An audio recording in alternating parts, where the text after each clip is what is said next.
Bonjour à toi, j'espère que tu vas bien. Bienvenue dans cette nouvelle vidéo consacrée à la série de toutes les villes sont-elles faites pour investir. Si tu n'as pas encore vu la première et la deuxième vidéo, je t'invite à cliquer dans le lien qui est dans la description. Ça te permettra justement de prendre connaissance de ces précédentes vidéos. Également, si tu n'es pas abonné à la chaîne, je t'invite à cliquer sur le bouton s'abonner et à cliquer également sur la cloche des notifications pour que tu puisses recevoir toutes les vidéos une fois qu'elles sortent, puisqu'aujourd'hui j'en sors actuellement une par jour. Et puis voilà, le but, comme d'habitude, c'est de transmettre des informations en toute transparence, de t'apporter de la valeur, et ça serait dommage de ne pas en profiter. Alors abonne-toi si ce n'est pas encore fait. Nous entamons maintenant la dernière vidéo de cette série.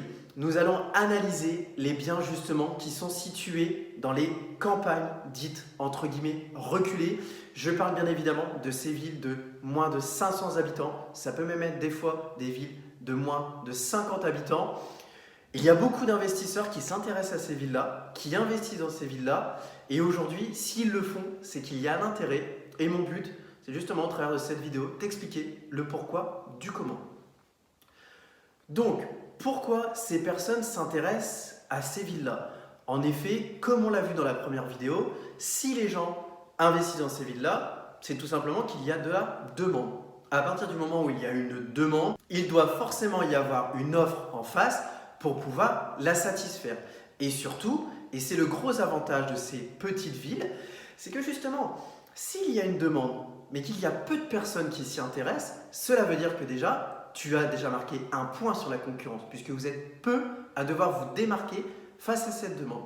Alors il est vrai qu'aujourd'hui, lorsqu'il y a 10 personnes qui recherchent un bien immobilier dans ces villes-là, ou même peut-être que 5, et bien en face, il y aura peut-être 10 offres, mais le but, c'est justement de savoir analyser ces offres et répondre et offrir une offre qui n'existe pas. Je m'explique, c'est assez simple. Pour avoir discuté avec des investisseurs qui adoraient investir dans ces villes-là, il y a un raisonnement à avoir. C'est le raisonnement qu'aujourd'hui, les 3/4 des bâtisses qui sont proposées, puisqu'en général ce sont des maisons ou des immeubles, rarement des appartements, et bien on se retrouve dans un système où on est sur des biens qui ont 20, 30 ou 40 ans de retard. On a l'impression, en rentrant dedans, en rentrant dans ces villes-là, qu'on est figé dans le temps. On se retrouve avec des biens qui n'ont pas été mis à jour, qui n'ont pas été rénovés, ou quand ils ont été rénovés, on est vraiment sur des rénovations extrêmement bas de gamme. Et justement, les gens qui sont en face, qui cherchent un bien à louer, sont des gens comme toi, sont des gens comme moi. C'est-à-dire que ce n'est pas parce que tu es dans un petit village reculé que justement tu dois rester bloqué 30 ans en arrière. Tu as le droit justement de bénéficier des nouvelles technologies, tu as le droit de bénéficier de matériaux de qualité et tu as le droit de bénéficier d'une décoration qui correspond à l'année dans laquelle tu es en train de vivre et correspondant aussi pour les années à venir. Donc voilà, aujourd'hui la stratégie qui est mise en place par ces personnes-là, c'est justement de dire mais je vais apporter ce qui n'existe pas sur le marché. Et je peux te dire que c'est impressionnant. Pour l'avoir vécu avec des personnes que je suivais à l'époque en gestion de patrimoine dans mon ancien métier, ou même en tant qu'assureur, ces personnes-là me racontaient que lorsqu'elles mettaient une annonce, elles étaient harcelées. Parce que justement, dans ces petits villages, d'avoir une offre qui va se mettre, déjà c'est très rare, donc les gens sautent dessus, et quand elle est de qualité, les gens se battent. Et ce qu'il faut savoir aussi, c'est que les personnes qui vont habiter dans ces villes-là, qui des fois quand on dit reculer, ce n'est pas forcément reculer à 50 km de toute civilisation, ça peut même être reculer à 15 ou 20 minutes, ces personnes-là, en fait, sont des personnes qui vont vivre là-bas volontairement. Parce qu'elles vont chercher quelque chose que les grandes villes ne peuvent pas leur apporter. C'est-à-dire du calme, de la sérénitude et surtout aussi une chose, des grands espaces. Et donc, il faut savoir que quand quelqu'un va louer dans ces villes-là, on se retrouve avec des turnovers qui sont beaucoup plus faibles que dans les grandes villes. Et il a été prouvé par diverses études que quand quelqu'un restait dans une ville de taille moyenne, en général 1 an et demi et jusqu'à 3 ans dans un logement, en général, dans ces villes, entre guillemets, reculées, les gens avaient des durées qui étaient 3 fois, voire 10 fois plus longues en termes de location. Donc c'est un très gros avantage pour toi en tant qu'investisseur, puisque tu peux te dire que la gestion sera extrêmement faible. Le deuxième point qui est extrêmement avantageux en tant qu'investisseur, c'est le fait que, comme je te le disais, peu de personnes y vont parce que le risque, entre guillemets, est élevé, dans le sens où bah, on est dans un système où des fois l'offre est supérieure à la demande et même quand il y a une demande, elle est faible. Donc c'est-à-dire que par moment, pour trouver un locataire, il faut que tu saches que tu mettras peut-être 3 mois, 4 mois. Quand dans d'autres villes, en capitale, tu mets 24 heures, en métropole, tu mets une demi-journée, et dans les villes de province, tu peux mettre jusqu'à 72 heures si ton bien a une qualité. Là, tu te retrouves dans un système où on parle de 3-4 mois. Ça peut arriver. Donc justement, les gens ne sont pas tous prêts à payer ce risque. Et donc l'avantage d'investir dans ces villes de campagne, c'est que tu peux te retrouver avec des rendements impressionnants.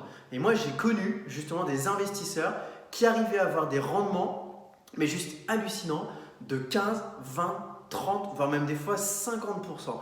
C'est juste impressionnant. Et je repense à un client qui justement avait acheté un bien 200 000 euros. Et ce bien à 200 000 euros lui rapportait plus de 50 000 euros de revenus locatifs par an. C'est juste phénoménal. Alors bien sûr, il ne faut pas se baser là-dessus en se disant je vais aller là-bas et c'est bon, je vais faire des rentabilités impressionnantes. Non, aujourd'hui, quand je te dis 50%, ça reste exceptionnel. Et même lui me dit c'était l'affaire en or, c'est l'affaire de toute une vie. Mais ce que je veux t'expliquer, c'est que quand on voit dans la première vidéo qu'en capitale, on a entre 3 et 5% de rentabilité, que dans les villes secondaires, on peut avoir entre 8 et 15% de rentabilité, et que dans ces villes-là, ben en fait 10% c'est la norme et 15% pareil, on est quasiment à la norme, ben ça montre justement l'intérêt d'investir dans ces villes-là. Et si tu es dans un système où tu aimes un petit peu le risque, que tu aimes surtout le pari et que tu as identifié une ville qui est très recherchée par les gens et où tu peux faire de très belles choses, eh ben, n'hésite pas une seule seconde, parce que comme on dit, quand on a une intuition et que cette intuition est confirmée par les échanges qu'on peut avoir avec les gens autour de nous et qu'on identifie une réelle attractivité et un manque sur l'offre qui est apportée, et bien justement, c'est à ces moments-là que tu peux faire les plus belles affaires. Et je t'invite à avoir une stratégie où justement tu vas pouvoir te servir de ces biens-là pour créer de la trésorerie et pour pouvoir dégager énormément de cash. Et justement, et c'est là-dessus en fait que je voudrais conclure sur ces 3 vidéos, c'est que j'ai justement des personnes qui m'ont dit voilà Victor, aujourd'hui moi j'ai mis une stratégie en place où je me sers de ces 3 villes, de ces 3 types de villes je veux dire. C'est-à-dire que j'ai des personnes qui vont commencer au début à investir en province avec justement un développement de cash en excédent mensuel qui va leur permettre justement derrière d'avoir un faible taux d'endettement et donc de réinvestir. Et dès qu'elles vont avoir un parc avec 2-3 biens immobiliers, eh ben elles vont se dire ok, j'ai une sécurité, mais il est encore trop tôt pour aller placer mon argent, puisqu'on parle de placement quand on est sur des faibles rendements en capitale ou en métropole. Et bien justement, je vais aller chercher dans ces petites villes ce bien sur lequel je vais prendre du risque. Et si jamais le risque ne paye pas, et bien c'est pas grave parce que j'ai quand même maîtrisé les chiffres. Je sais que je ne perdrai pas d'argent, que si j'en perdrai très peu. Mais à côté, de toute façon, j'ai mes biens qui me sécurisent. Et à l'inverse, et ben si ça paye, et ben là mon patrimoine va faire un bond en avant. Et justement, je me retrouverai dans une phase où non seulement je pourrais continuer d'aller chercher des biens dynamiques en province, mais en plus de ça, je pourrais sécuriser mon capital en allant investir à Paris, en allant investir en métropole. Et là, je me retrouve dans un système où mes œufs ne sont pas dans le même panier.